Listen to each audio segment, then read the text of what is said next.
It's good to see me, isn't it? Hey, ¿qué tal, amigos y cinéfilos? Espero que se encuentren bastante bien. Les habla su amigable vecino del multiverso, Caballero Strange, para esta sección de fin de año, inicio de año, llamada 12 meses espacio, en donde recapitulo pensamientos, ideas que tuve con películas, series, canciones que marcaron ese año. Puede que no todas las películas en este caso sean estrenos del 2025, sin embargo apenas los vi en ese momento, así que sí. Y antes de empezar, aquí está el video de las canciones y por acá dejo el de las series si gustan darle un vistazo. Este video parece que estará largo, así que pongamos esa intro para ya comenzar.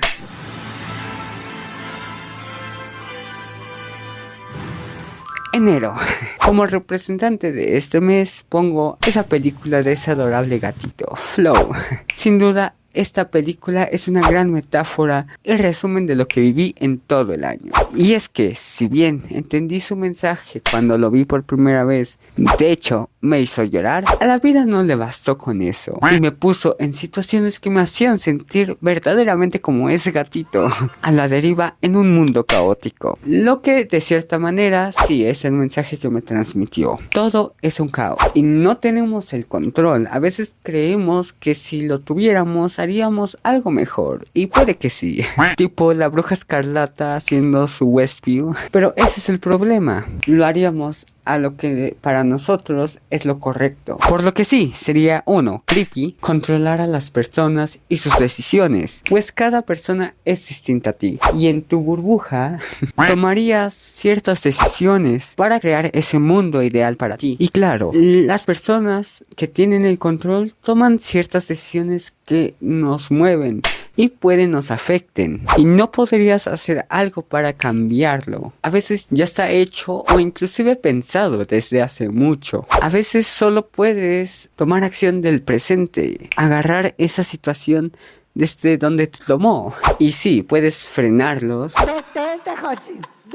Puedes expresarte solo quedando en esta expresión, en este raciocinio y cuestionamiento de las acciones para que otras personas también vean eso malo. Sí, puedes detenerlo tomando acción en el momento en el que ya están sobrepasando los límites, pero no puede ser tan perfecto como borrarlo de la historia, porque la vida fluye. No puedes parar y regresar en el tiempo, y a veces solo podemos ser como esa ave secretario, aprender de las vivencias, continuar y guiar a los demás desde la sabiduría que nos ha dado nuestro camino. Pero hay que considerar que tal vez esas vivencias serán un dolor de muelas. Para honrar ese dolor, puede hacer como los 21 Pilots dicen: aprender lo que realmente importa es una lección lenta y dolorosa. Por eso, qué mejor que aprender antes de volver a caer una y otra vez y sufrir por lo mismo. Así que a veces solo queda ser como el gatito, disfrutar el viaje, aprender y compartir. Al menos es un comienzo. Febrero, Challengers.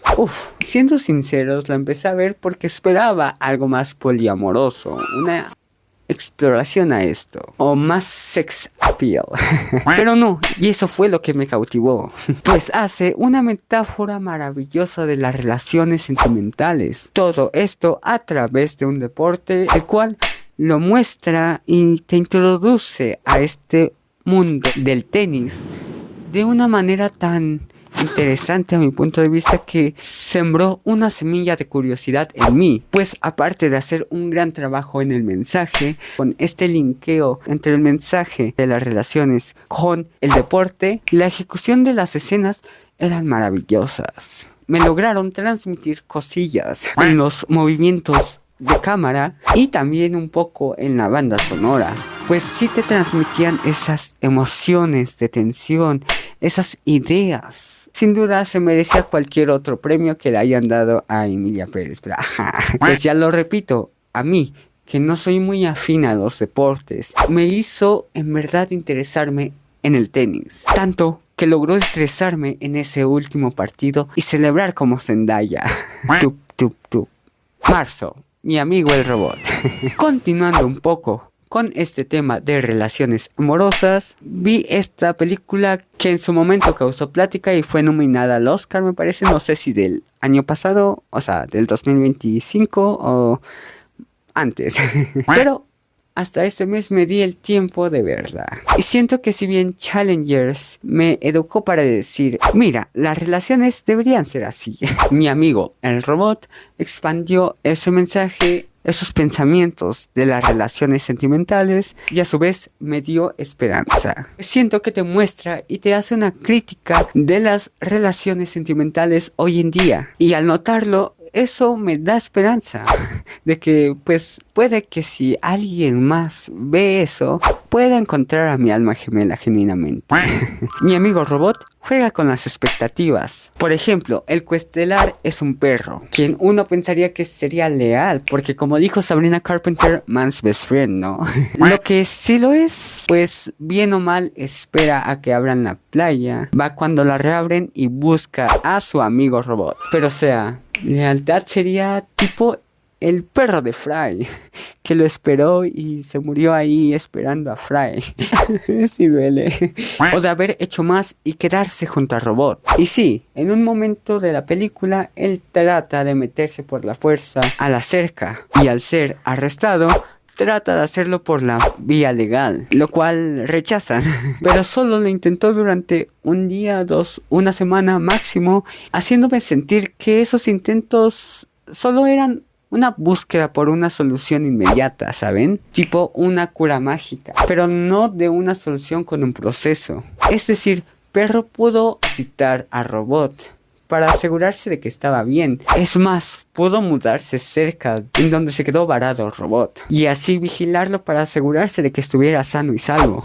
O que no necesitaría más cosas y podría solucionarlo una vez abriera la playa. Pero simplemente confió en que Robot seguiría ahí como una promesa. Lo que es lógico, pues Perro está inertemente influenciado por la forma de amar impuesta por la sociedad. A diferencia de Robot, quien al apenas nacer es más honesto y más auténtico. Él ve algo que quiere intentar y lo hace. Mientras que Perro sí ve algo que quiere intentar pero se cohíbe. E incluso la razón por la que compró al robot es porque vio a una pareja que vivía enfrente y sintió la soledad. Por eso, al ver el anuncio del robot, quiso intentarlo, sí. Pero al principio de sus interacciones, Perro no se sentía tan cómodo, pues tal vez no veía que esa relación funcionaría o le proporcionaría a él algo. A diferencia de cómo se relacionó con esta pata, quien le hizo sentir cosas desde su primera interacción, y aparte hubo interés de Perro porque genuinamente ella le solucionaba todo, lo que me hizo pensar que Perro solo quería comodidad, y por eso él en un principio, al sentir que le tenía que contribuir más a Robot, no sintió tanto ese interés, hasta que ve que el robot sí le puede proporcionar ese sentimiento de relajación, esos buenos momentos, usándolo casi como una mera distracción, consuelo, casi como el premio de consolación. Él no vio más allá del bienestar inmediato del robot. Es decir, siento que, o sea, lógicas de la película, pero uno, en esta lógica del mundo real, uno tendría precaución para meter algo electrónico al agua. Tipo yo, que aunque tenga un teléfono cuyos fabricantes me aseguran que soporta cierta profundidad, pues no lo voy a sumergir así como así en una alberca, por ejemplo. Y aunque sí, Robot se divirtió, jugó y conoció, aprendió del mundo, no era su entorno adecuado y por eso tieso. Llegando hasta inclusive a ver como una enfermedad en donde sí, puede que él no viera nada malo, pero que a su pareja pues exponerlo a ciertas cosas, sufrió un accidente, sufrió algo que tal vez en primera instancia pues él no hubiera hecho por su cuenta, ¿no? Y por ello, Robot queda, como diría Taylor Swift, down bad. O sea, vulnerable. E inclusive, pues sí, metiéndole un poco más de la narrativa Swiftie en Peter, como Wendy esperando a que se Peter creciera. Pero el tiempo fluye y pese a prometerlo, desearlo inclusive, las cosas al final de cuentas con esta perspectiva del tiempo cambia.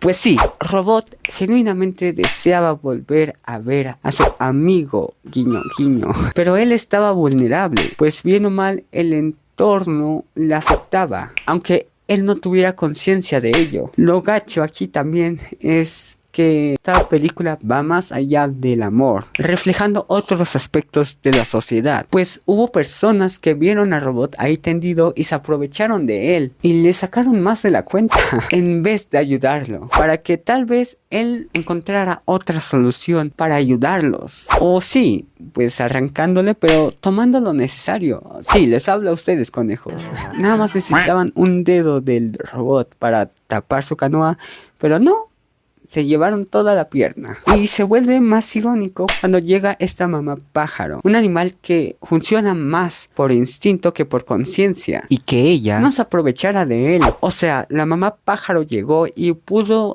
meterse en la boca tipo alien y ahí hacer su nido. O sea, iba a estar calientito con los circuitos. Sin embargo, no, hizo su nido al lado en el brazo del robot. Y esa compañía de los polluelos y de las lecciones que la mamá les estaba enseñando le hizo mantener la esperanza al robot, hasta que Crash se vuelve a encontrar con alguien que ve más el valor de lo que nos puede ofrecer alguien a lo que podemos ofrecer. Lo que hasta ese punto pues sí, sonaría muy desalentador porque ya.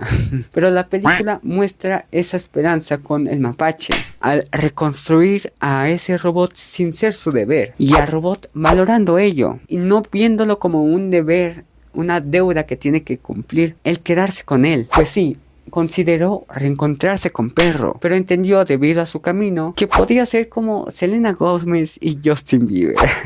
Pero Mapache era, y remarco esto porque pues sí, se puede malinterpretar, pero Mapache era aquel a quien Robot necesitaba. Y lo remarco porque no quiero que suene como codependencia, sino de una manera en la que ese mapache estuvo para Robot cuando nadie más quiso y sin exigirlo de vuelta. Así que sí, esos pensamientos me provocó mi amigo Robot. Vayamos y tal vez cambiemos el tema con la película representante de abril, Conclave. Sí, caí en el mame.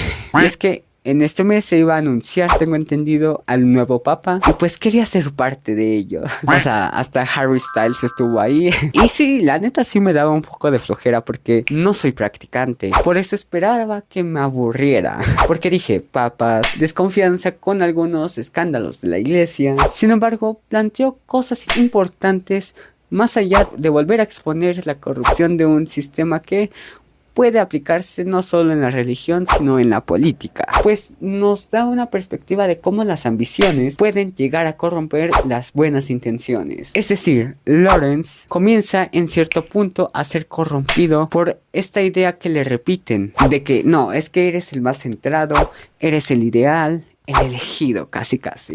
Dejando de lado que sí, era candidato, pero a él se le había asignado ser quien escogiera al nuevo papa. Lo que hizo bien pese a ir contra las tradiciones, pero él, al exponer ciertos escándalos, les pudo dar a los demás votantes una perspectiva más general del candidato al que estaban eligiendo, siendo que sí, pese a ir en contra de las reglas tradicionales, era para un bien mayor, pues descartó así y a ciertas cosas ahí. También al exponer esa ambición de querer el puesto del papa con Adeyemi, lo que pues al descartar candidatos así dejaba a otros candidatos con mensajes más cuestionables, lo que llevó a cegar a Lawrence a que él dijera, pues sí, yo soy el menos peor. Sin embargo, siento que esta película cuestiona muchas cosas que van más allá de lo tradicional y de las reglas sociales aceptadas. Para resumirlo en un mensaje tipo Ratatouille, el papa es el papa, ok, no. El papa es la bondad, el amor, sabiduría, y alguien quien entienda estos valores está más que preparado, no importa de dónde venga o cómo venga. Un mensaje bonito, pero que se complementa con esta esencia de Regina George entregando las copias del Burn Book a toda la escuela para hacer un escándalo, proyectado en esa parte de la película de Conclave en donde Lawrence revela esos sobornos y cosas así. Si le da salseo a la película. ¡Tin! Sí, mayo es para los Thunderbolts. Y sí, ya hablé mucho de esta película y personalmente se convirtió en mi espacio seguro y mi referente. Pudo ser un fracaso en taquilla para los estándares de la vieja Marvel, sin embargo, para mí es un planteamiento honesto e interesante a lo que ahora me gusta en las películas de superhéroes. Un poco reflejado sí en cómo trataron el personaje de The Void. Y claro, no estoy diciendo que, lo explican de una manera trascendental, no. Se queda como el uso del vibranium en el UCM, en la superficie, pero ya lo dije, es un comienzo honesto, en donde, a diferencia de la perspectiva pesimista de The Voice, de alguien con problemas emocionales, aquí pues me sembró una esperanza de que si Bob, teniendo toda esa carga, puede anteponerse a su vacío, tú puedes. Y es lo que me ha motivado cuando en ocasiones me siento muy hacia el lado de dejar que la desesperanza, ese vacío, se apodere de mí.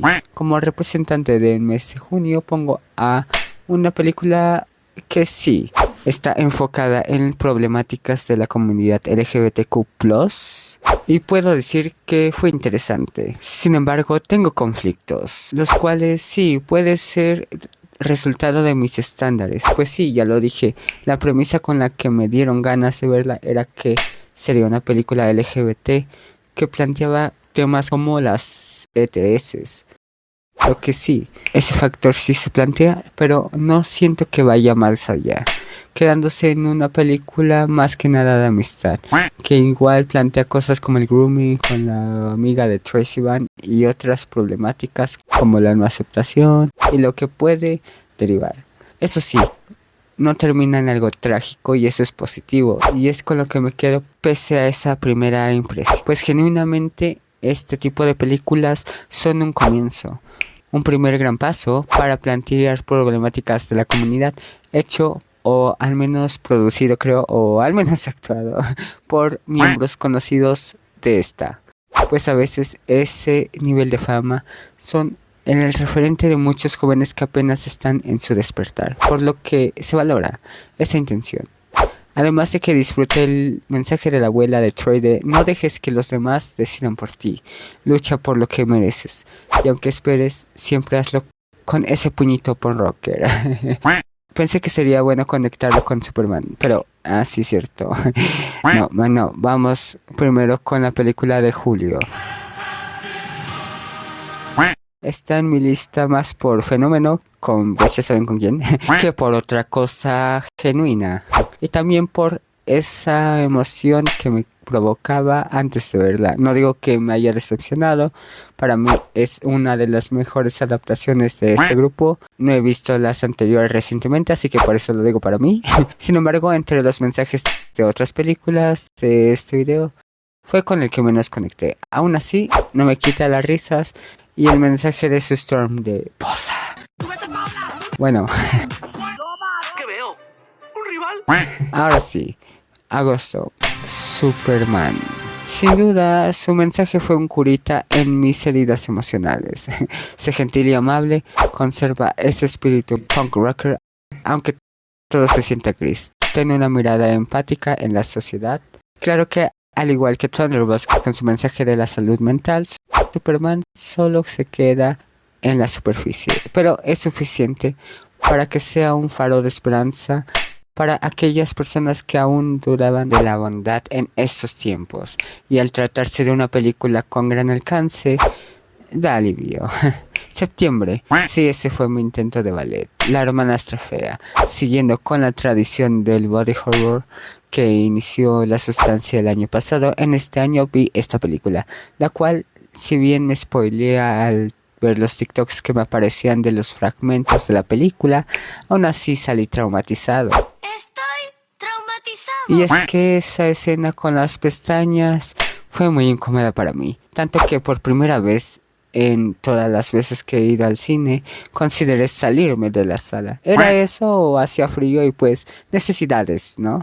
Como sea, espero que lo que diré no se toma como un ataque directo, pero pese a que en producción sí, con los vestuarios sí, toda la sustancia más cuidada, aunque es atemporal y sí, se enfoca más en este espectro más moderno. La hermanastra fea hizo un gran trabajo recreando los escenarios de esa época, lo que hacía que me adentrara en la historia. Claro, no está exento de errores, si los noté, como que el cirujano usara guantes, el hecho de que lo hiciera así antes y no tuviera precaución en esa época, sabía que al usar guantes no había cierta coherencia. Y pese a ello, el mensaje que plantea la hermanastra fea me llegó más que el de la sustancia. Y es que si bien crecí con Tweety, o Mr. Potato Tell Me, pero sobre todo con Eres perfecta así como eres, Coraje. El contexto social de la época sí le da más impacto a un mensaje que incluso hoy sigue vigente, sin quitarle la relevancia, obviamente, a un mensaje más feminista de los estándares sociales puestos en las mujeres. Veo adecuaciones de ese mensaje aplicadas en diferentes problemas que veo en la sociedad, como las aspiraciones de una vida provechosa. Y es que no solo en la belleza se nos plantean expectativas.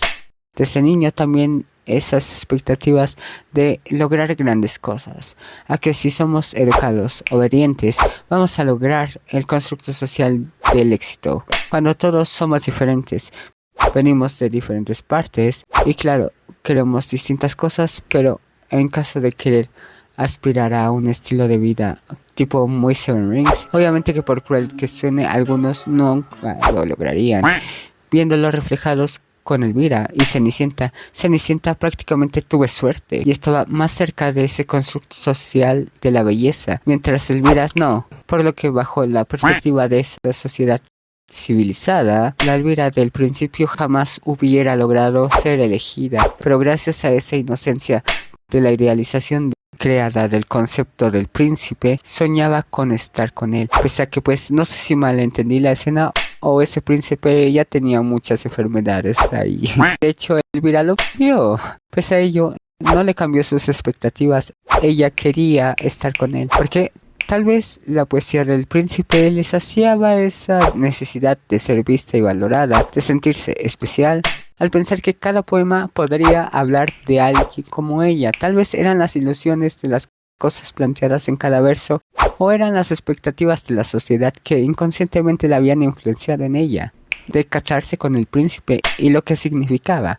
Esa idealización del príncipe le hizo empeñarse en conseguir, y gracias a que le convenía a su madre, ese fuego fue alimentado, un fuego que le llevó a cortarse los dedos de los pies por literalmente querer encajar en esa zapatilla. Y eso es un poco a lo que me refiero con proyectar ese mensaje en la sociedad, en donde vemos personas que por éxito llegan a incluso mutilarse a sí mismas, mutilan esa bondad y solo están en modo supervivencia, de querer estar sobre todo para no ser pisoteados una vez más. La madrastra y Elvira estaban cegadas por sus aspiraciones, influenciadas por la sociedad, tanto que de cierta manera ambas ya se habían mutilado antes de que Elvira se cortara los pies. La madrastra, al ver a sus hijas como simple moneda de cambio, negándose a la oportunidad de verlas más allá de eso y sentir algo genuino por ellas, y claro, Elvira pues mutilándose. Sin embargo, a pesar de que pues sí, llegó a algo físico con su cuerpo, su espíritu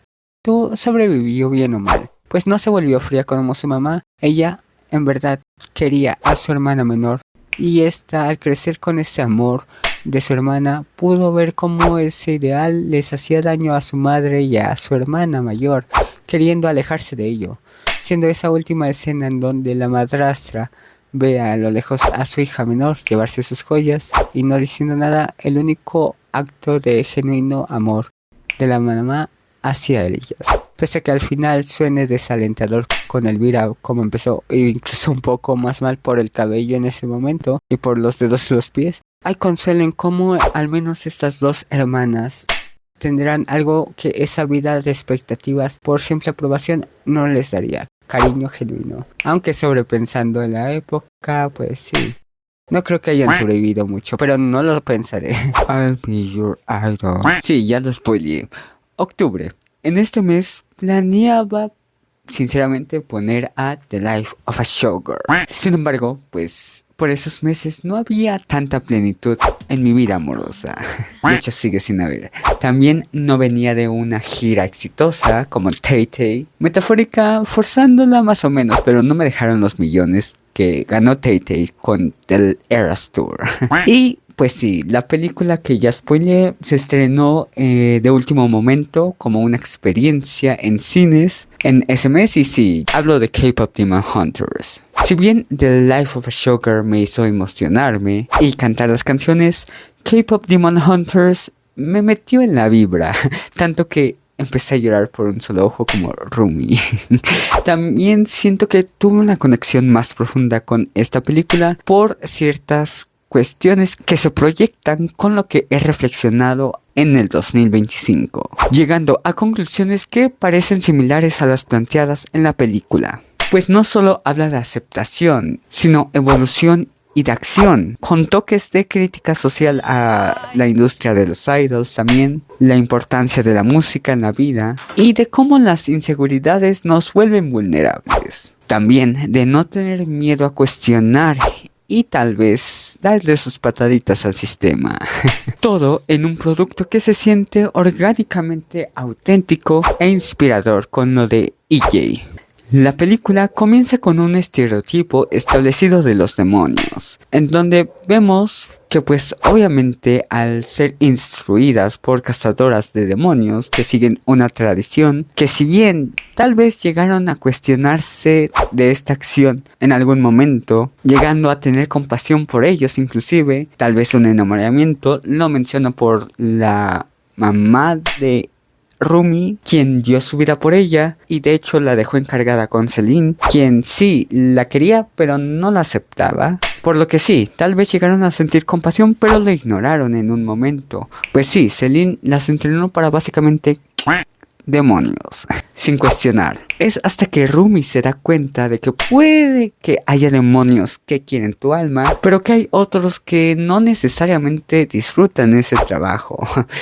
O sea, si lo hacen, pero están condicionados, pongámosle. Alguien que está en el poder les obliga a través de un malestar a cumplir ese propósito. Y este líder se aprovecha de los errores humanos que tuvo en vida o de las inseguridades. Una idea que me planteó pues esa escena en donde básicamente todos aquellos que ya no sentían esa esperanza de la unidad de las Huntrix pues eran fácilmente influenciados por esa voz de querer saciar ese vacío, básicamente. Y es ahí en donde entra la aceptación contra la perfección. Y es que al principio, antes de que Rumi sintiera y desarrollara esa empatía por Jinu, ella aspiraba a esa perfección que Celine le había contado. De creer que al llegar a un punto en específico en su vida y en la carrera, por así decirlo, de las Huntrix, era lo importante y por lo único por lo que valía la pena intentarlo. Y que de lograrlo, ella dejaría atrás todo lo que consideraba malo de ella, no porque lo creyera, sino porque le habían dicho eso. Es decir, que sus marcas se borrarían al cerrar la Honeymoon, cortando así cualquier rastro de su lado demoníaco, llegándose a ver cómo es toda idea de borrar el pasado. Y pues sí, al ella crecer en ese entorno que le decía que ese lado demoníaco tenía que ser erradicado, ella anhelaba esa perfección, pero Rumi no podía negar ese lado demoníaco, ya estaba ahí, tenía las marcas, y por eso ese molde de perfección no cuadraba con ella, y ella tal vez en el fondo lo sabía. Por eso no podía llegar a esas notas de Golden cuando la cantaba en vivo. Su historia no cuadraba con lo que ella creía, y por eso al Jinu llegar y cuestionar ese sistema, ver que sí, tal vez cometieron un error y lo siguen pagando, pero ver un poco esa humanidad en ese error le hizo sentir cierta compasión por ese lado al que pensaba que era malo. Y es cuando Rumi se da cuenta de esto que decide romper el molde y esa idea de que su pasado se borraría simplemente, pues nadie es perfecto, venimos de diferentes lugares.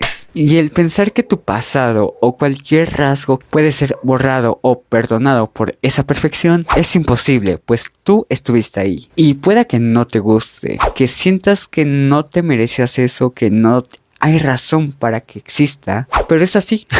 Pero lo único que podemos hacer para no sentir eso como una injusticia es tomar el control de tu vida y que ese error no dicte quién eres en el presente. No importa ir en contra de lo que se te ha dicho, pues es algo que Rumi enseña. Pues al compartir esos momentos con Ginu, ella trata de crear una nueva Honmun con lo que ha aprendido, tratando al menos de destruir a ese rey demonio que causaba malestar para que los demonios ahora sí pudieran tener ese libre albedrío y decidir qué era lo que querían por primera vez desde su interior. Con un cierre conmovedor en What It Sounds Like que incorpora diferentes partes de otras melodías de Huntrix. Tengo en mente esa versión que mostró EJ con Free, pero él no está.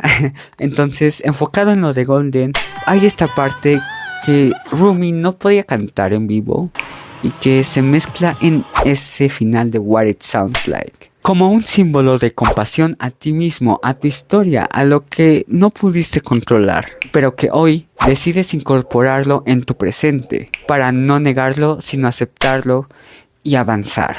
En noviembre vi una película que cambió mi vida. Good Boy, confía en sus instintos. Ok, sí. Sé que esperaban que pusiera a Wicked for Good en este mes porque sí, la vi en su estreno, pero decidí hacer un poco de trampa, pues Wicked sí marcó también mi diciembre. Sin embargo, esa película de The Good Boy la esperaba cuando descubrí que el perro sería el protagonista y veríamos toda la historia a través de sus ojos, lo que es con lo que me quedo. Y con que el perrito Indy ganó un premio por esa actuación. También el final feliz que tiene. Sí, lo sé. Si la vieron saben en qué termina, pero para mí es feliz. Y es que sí, ya lo dije, el concepto es bueno, pero la historia no me generó ninguna empatía con el protagonista humano. ¿Deseaba que el perrito sobreviviera? Sí, obviamente. Y me ponía a pensar cada escena de suspenso si el perrito estaría bien. Sí, no solo en que el ente no lo capturara en la película, sino en el proceso de grabación, pensando si habían tratado a Indy con paciencia mientras grababan esas escenas. Aunque también en la película, no tanto por las escenas del fantasma, sino por el cómo trataba el dueño al perrito. Pues como no tenía tanta paciencia con él, me hizo no empatizar con él.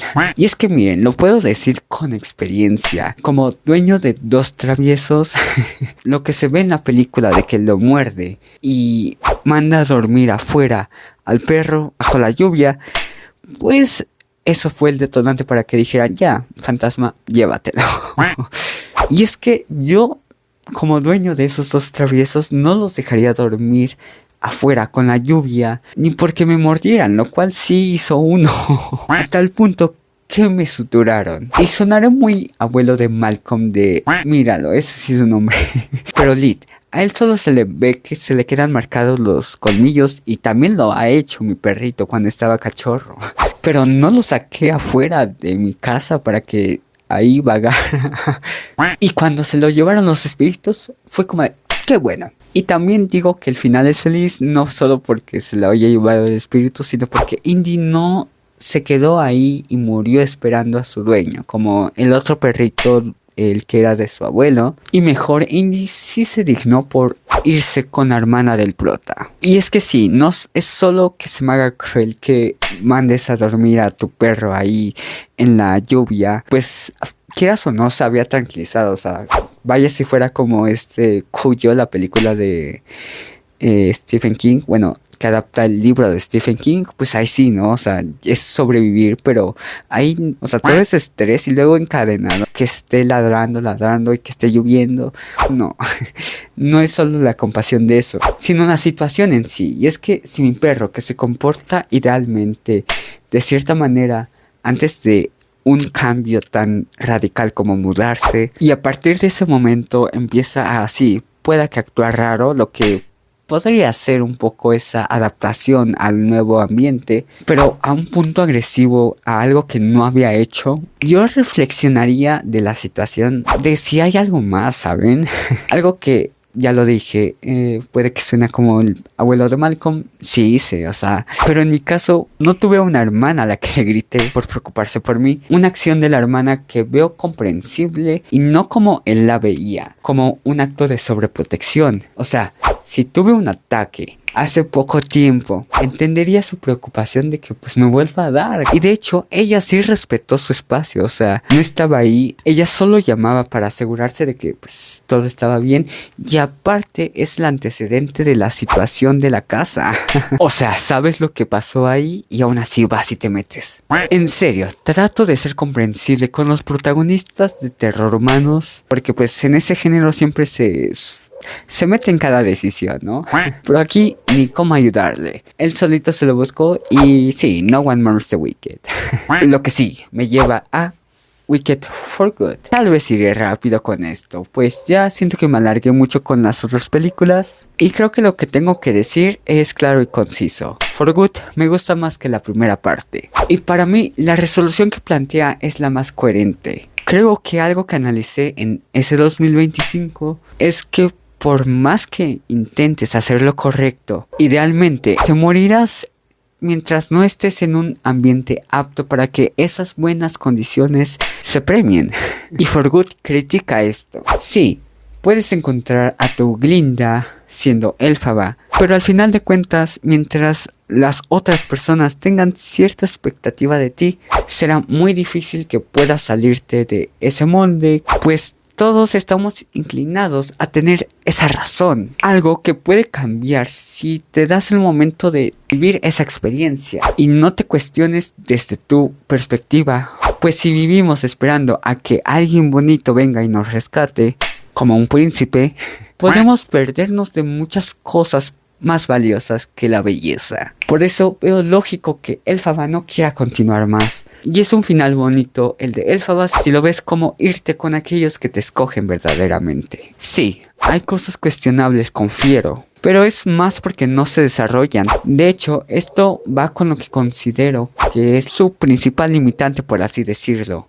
Y es que las películas son más que nada una adaptación del musical de Broadway. Que sí, la obra pues se influenció de los libros, pero que al final su público clave, su target, eran los amantes de esa producción. Imagínense que se hubieran decidido adaptar más el libro sin música. Claro, para mí una adaptación debería innovar. Y sí, cambia cosas para que no se sienta la historia pesada o confusa. Más que nada por lo visto en la obra, me refiero a esa parte de Glinda que era más bully.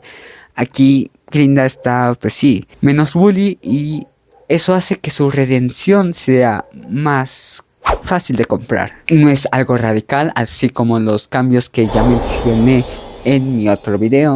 Y por eso sí, Wicked, pese a ese riesgo, se fue por lo seguro, pues poniéndome en modo cangrejo avaro, adaptar un musical, un género el cual antes de Wicked no se veía tan redituable, al menos en live action, a tal punto de que, por ejemplo, Mean Girls, el musical, en su avance trató de no venderse como tal, lo que demuestra un estigma hacia este género en el cine. Pero se fueron por lo que ya había funcionado, la obra de teatro. O sea, Wicked, antes de que se estrenara la película, ya era un fenómeno, bueno, al menos en Broadway. Veo la seguridad de dividirla en dos partes porque al menos los theater kids, aquellas personas que amaban el musical, amarían ver esa adaptación de esa obra en la pantalla. De otra manera, aseguro que Universal, si hubiera sabido del éxito de esa primera parte y en un mundo perfecto sin tanta reacción a los cambios, vería viable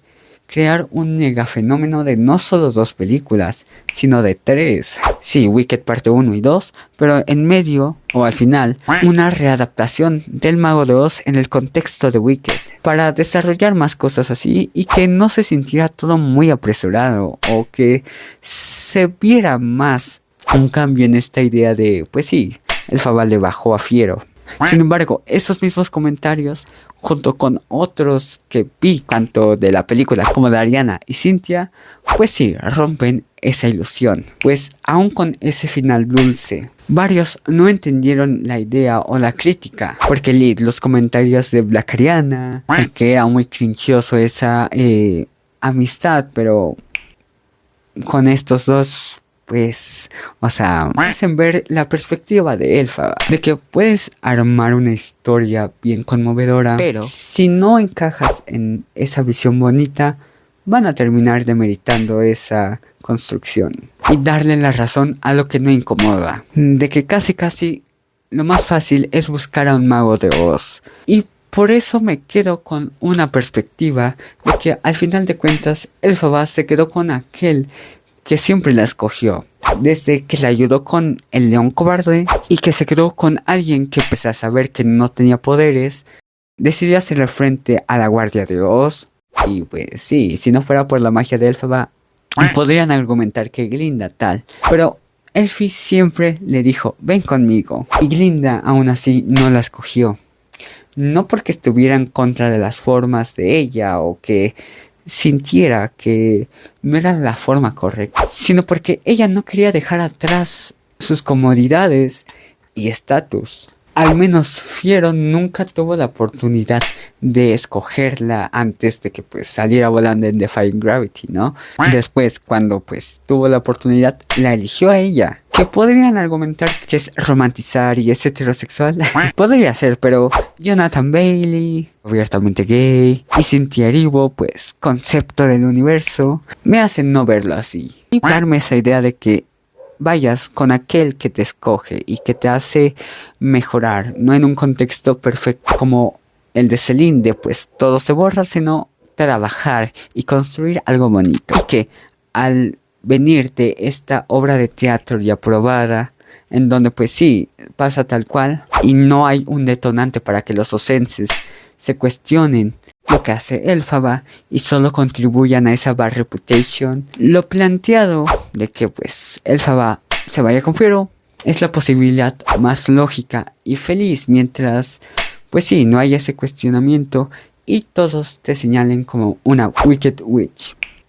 Pero bueno, amigo, espero y que me comentes cuáles películas viste en este año que te hicieron pensar, tal vez, o simplemente que te gustaron, que te hicieron pasar un gran rato. Estas películas se encargaron de plantear ciertas ideas en mí y valoro la construcción y los mensajes, por eso están aquí en vez de otras que además vi. Así que tú dime, ¿qué otras películas viste? ¿Qué otras películas recomiendas? Para ver si en este 2026 las tomo como referente y las veo para ver si me causa algo. Por lo mientras, yo me voy despidiendo diciéndote que te hablo esta variante de Caballero Strange. Chao, chao.